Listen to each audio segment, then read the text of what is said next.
Hello everyone and welcome back to another tutorial. In this video I'll show you how to fix can't add card to Apple Wallet. Before we begin, make sure you're in a region that supports Apple Pay, your bank or card issuer supports Apple Pay, your device has Face ID, Touch ID, or your iPhone is updated to the latest iOS version. Open the Wallet app on your iPhone, then tap the plus Add button. Choose debit or credit card for new one or previous cards to re-add an old one. Just tap continue and follow the on-screen steps. Confirm details with your bank or credit card provider and provide any additional information is requested.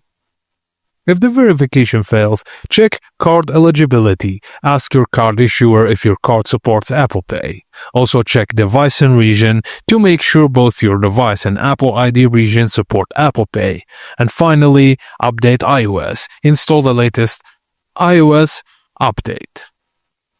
And the fix is to sign out and back into Apple ID. Go to Settings, your name, and sign out. Sign back with your Apple ID, then try adding the card again. If you see errors like could not add card, invalid card, or card device limit, contact your bank or card issuer directly. Apple does not approve or decline cards. Your bank handles verification. And that's it guys, as simple as that. Thank you for watching, and please don't forget to like and subscribe to our channel for more tips and tricks like this.